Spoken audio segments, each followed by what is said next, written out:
Okay, free will and divine providence.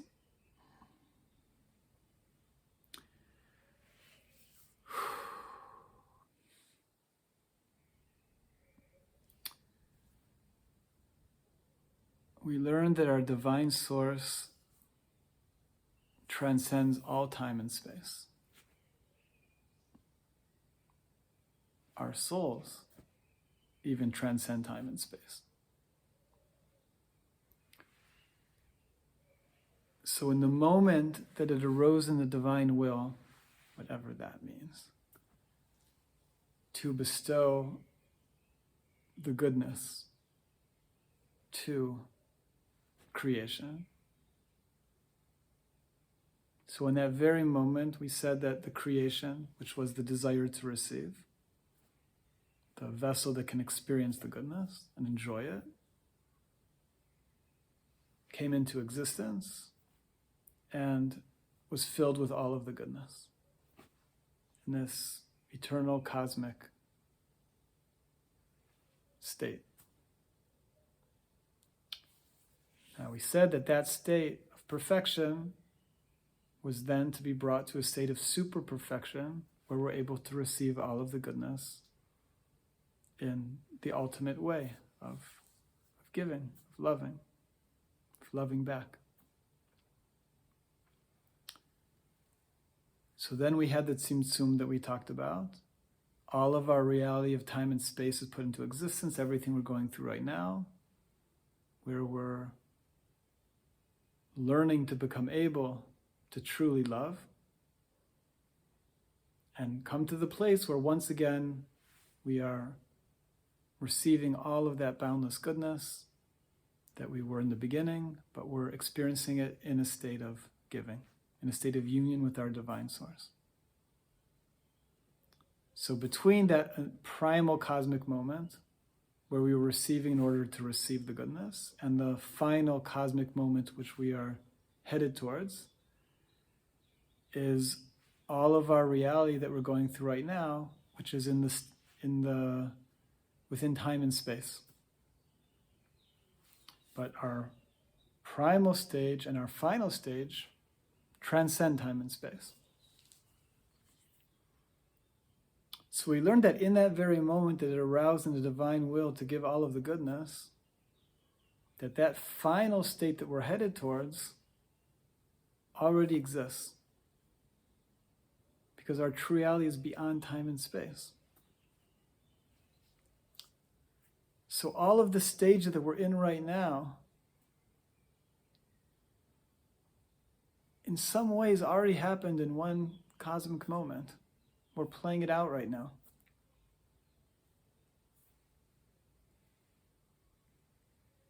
We learned that where we're going to, all of us being able to experience all of the divine goodness in the ultimate way is not only destined to happen, on some level it's already happening now. We're just not yet aware of it.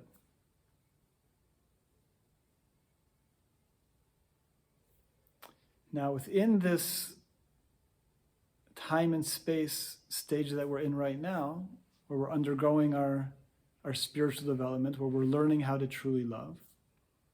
So we learned that we do actually have free will, because our choosing to love and working to love is the way that the love will be real.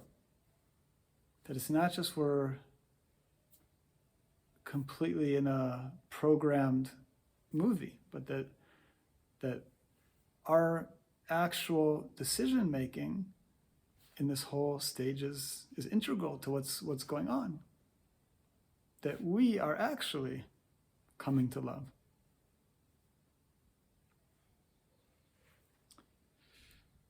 So we learned that depending on our decisions that we're making in every moment,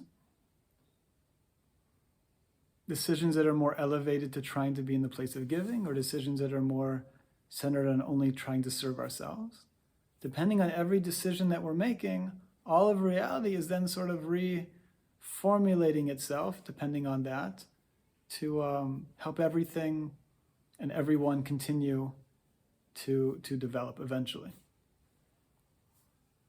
So in this way of understanding, there's the final stage that we're destined to come to. On some levels already happening, but there's all these different paths of getting there.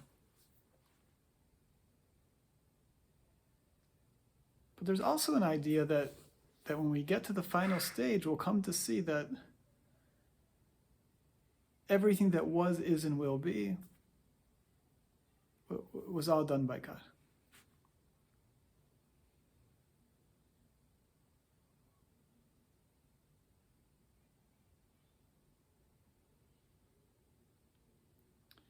Now, the way it's given for us to work with this paradox of free will and divine providence is that we learn that in this very moment that we find ourselves, every moment, we're to look at the world and ourselves as though we have 100% free will and 100% responsibility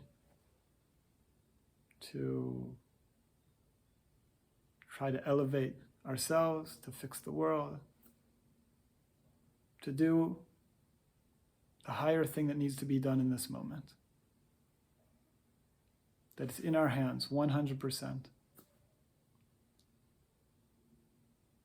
And then after we've done something, to know that although we right now in this new moment have 100% free will and responsibility, 100%, to try to fix ourselves and fix the world to whatever level we're here to do. But to know that what happened in that last moment, everything that happened to us and everything that I've done until this very moment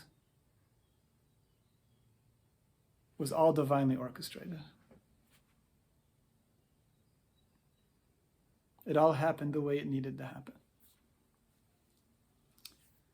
So even like the mistakes that we make, we're to learn from them, to look back and to know, oh, that was a very big mistake.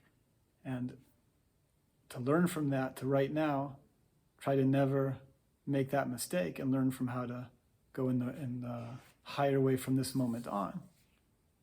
And to take responsibility to fix and rectify whatever we would need to fix from that mistake. But to also know that our making that mistake in the biggest picture was also part of the divine plan in order for us to now bring that up to a higher place.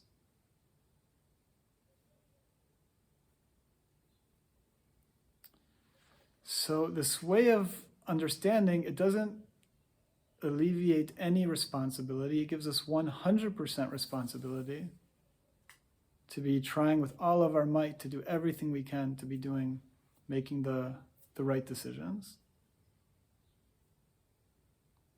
But at the same time realizing that whatever situation we're in now, everything that's happened to us and everything that we've done until now, in the biggest picture happened as all part of the divine plan.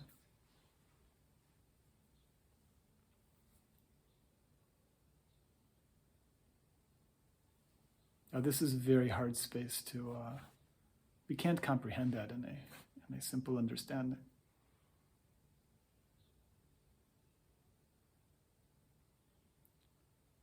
The great spiritual masters who have reached very high levels of realizing this, they're holding these two spaces like completely. On one sense, they're realizing that everything is in a state of complete perfection, happening in the most perfect, beautiful way. Completely seeing through the illusion, seeing how everything is interconnected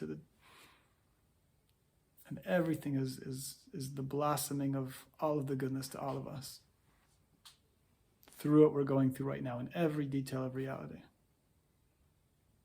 So from that realization that they have, could think, well, they can just sit and do nothing. It's all perfect. But the great spiritual masters in Judaism are the opposite. They are full force, like working and yearning and giving and doing and hardly sleeping and going beyond normal human way of being. They're feeling and experiencing, having emunah and the exaltance of God to a level that is just energizing them to be full blast, doing, to fix the world, to fix themselves to higher levels. So to hold these two spaces at the same time is a complete paradox.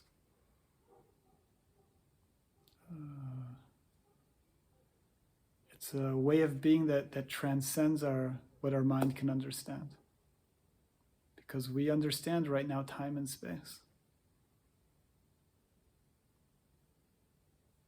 But all of this time and space is actually interfacing with that which is beyond time and space.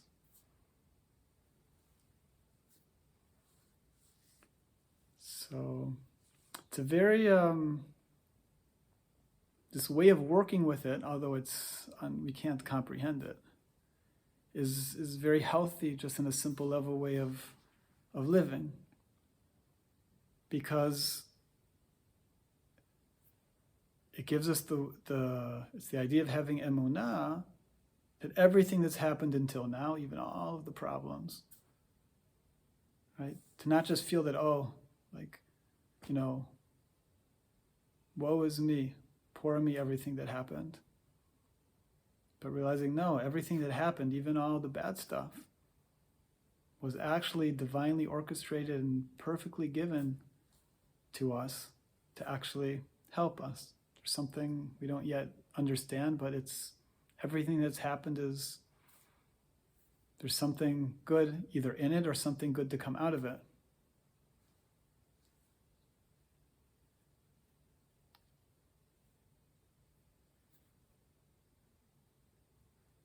So, and even the mistakes that we've made, although we have to do everything we can to fix them, and if we've wronged somebody, to try to fix that as well. But it also gives us the ability to use that as a springboard towards using all of our failings to sprout from it in a positive way.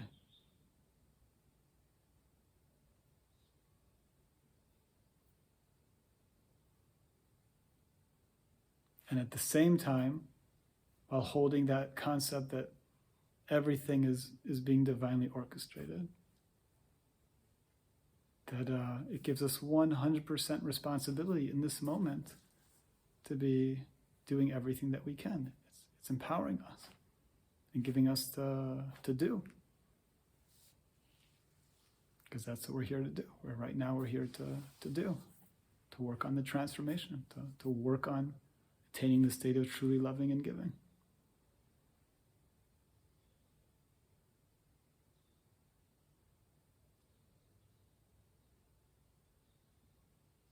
So this is a very, working with the two opposite concepts of divine providence and free will is,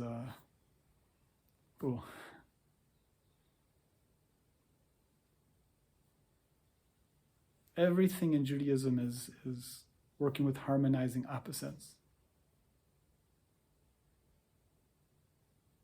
Body and soul,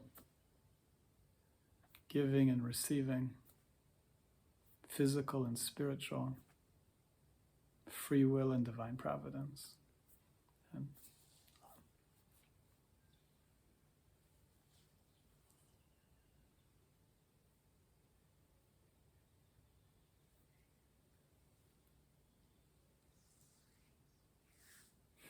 this came to mind. It says,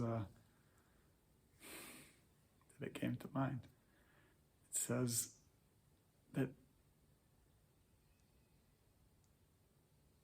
one of the biggest illusions that we have is that our thoughts are our thoughts. There's an idea that every thought that comes into our mind is given to us from God.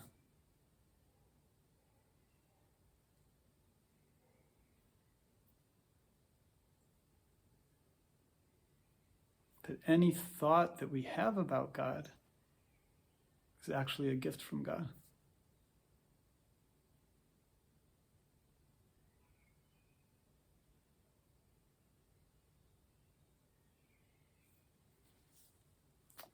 So yeah, we're working on trying to realize that everything that's going on is divine providence, and then working within that to, in our deepest way, be working to be in the state of working and yearning and striving to be in a state of truly giving and loving and doing with all of our being, in the state of loving.